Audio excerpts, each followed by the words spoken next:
I first got into audiobooks because I was running late. And that probably tells you everything about me that you need to know.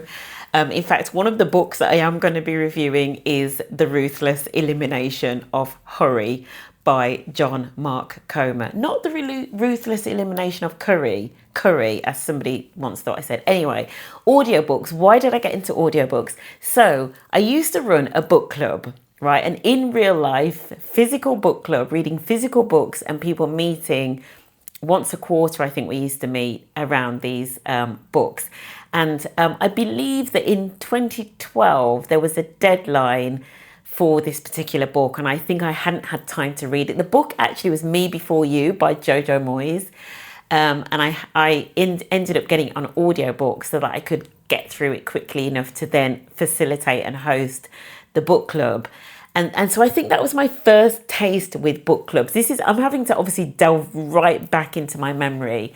And then there was like a bit of a pause and I didn't really do anything much on audiobook. I was obviously just still consuming physical books and a lot of my library actually, although I've decluttered a lot of it. But when I went back to it, a lot of my library was kind of like 2010 up to sort of like 2015. There was a lot of purchasing, and I think a lot of that is because, and if you've seen my video about my retreats, you will know that I started going to these retreats in 2015.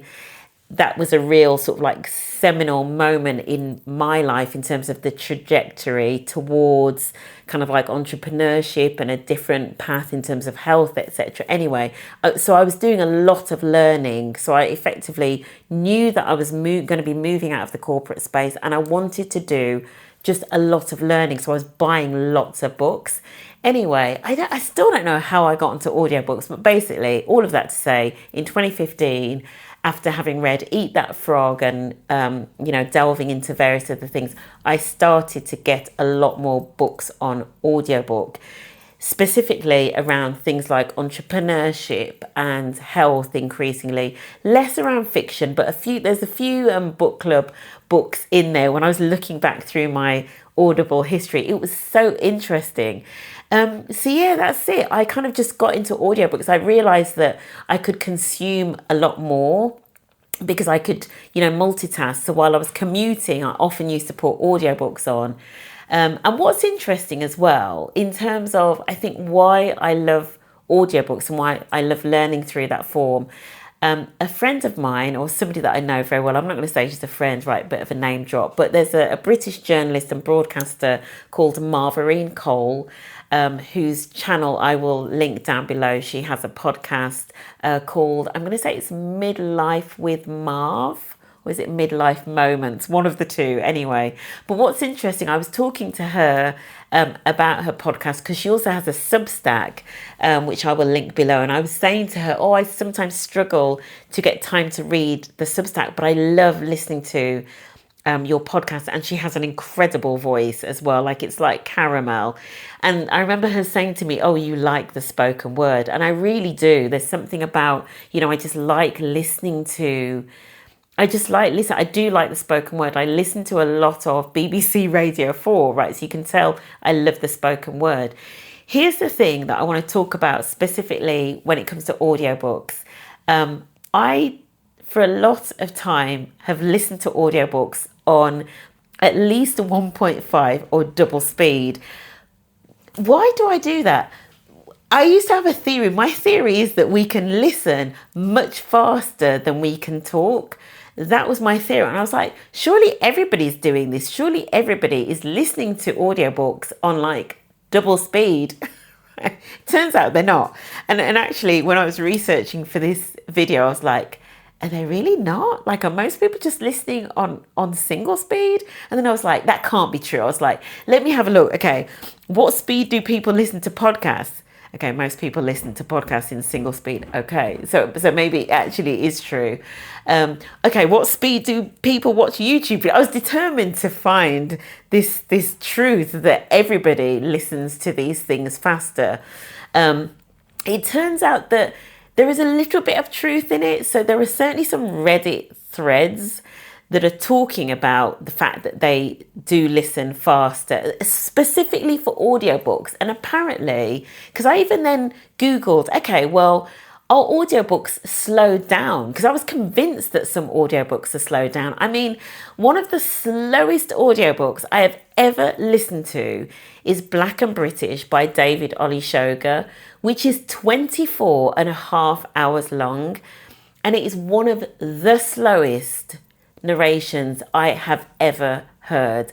And I think, I'm not kidding you, I think I listened to it on like 3 or 4 times and I could still understand it. It was painfully slow. And that's exactly what they're saying in this Reddit forum. They're like, why these, it's like some of these audiobooks are getting slower and slower. And so as I was researching for this video, I literally Googled, are audiobooks being slowed down? And I know that a lot of people in these Reddit threads are like, audiobooks are getting slower and slower. Apparently, the theory is that a lot of producers coach people that are narrating books to read fairly slowly.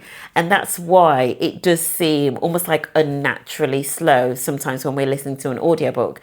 So I do generally listen a little bit faster, at least I used to.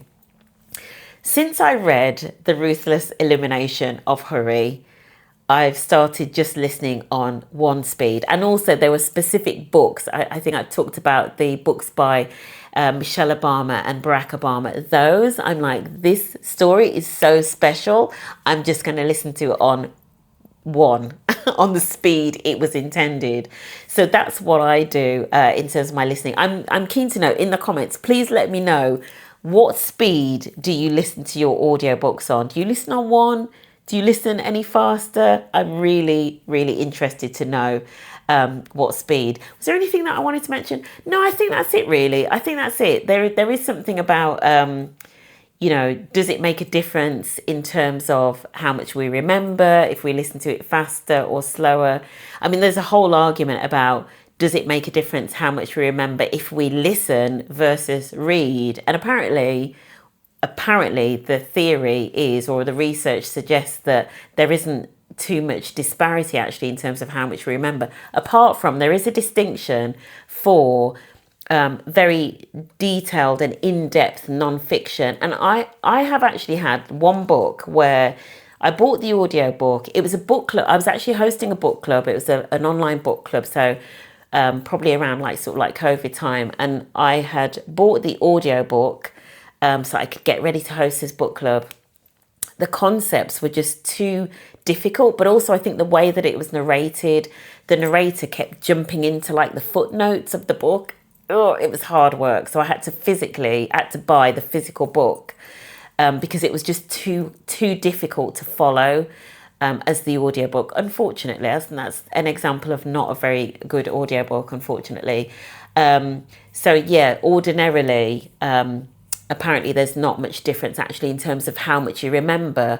The other thing I Googled in preparation for this video was, does it make it harder to go back to reading books? As in, does it affect your concentration if you're listening rather than reading? And apparently the answer is no. So, you know, apparently it hasn't affected my ability to still pick up a physical book and read it. The fact that I am absolutely so obsessed with audiobooks.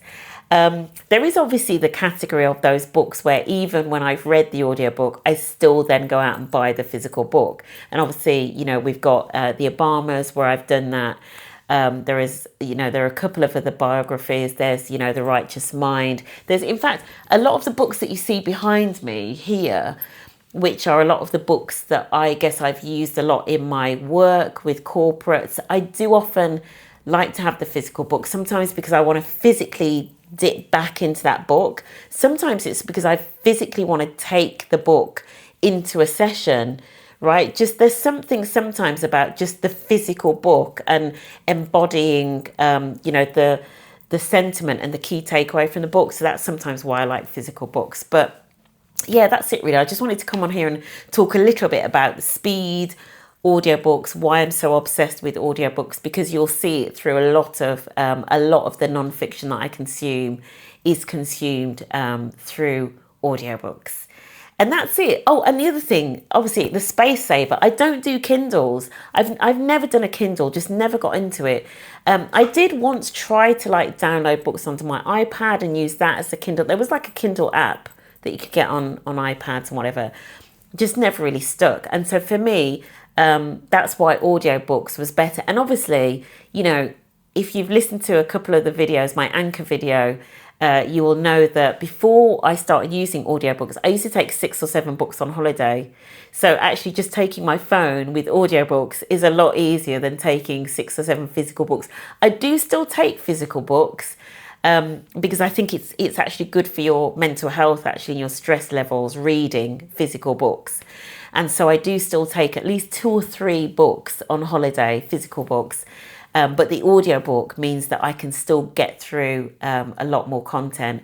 And when do I typically listen to my audiobooks? When I'm doing my morning walk is when I typically listen to my audiobooks on single speed, so at speed 1, so that I can just slow down a little bit and kind of just, you know, take life and be a bit more mindful and be in the moment, be a little bit more present. So that is it basically. Let me know in the comments, what was your first audiobook? If you've never listened to audiobooks and you've got a reason, let me know as well. I'd be quite keen to hear from you. And that is it. That's my take. Let me know yours.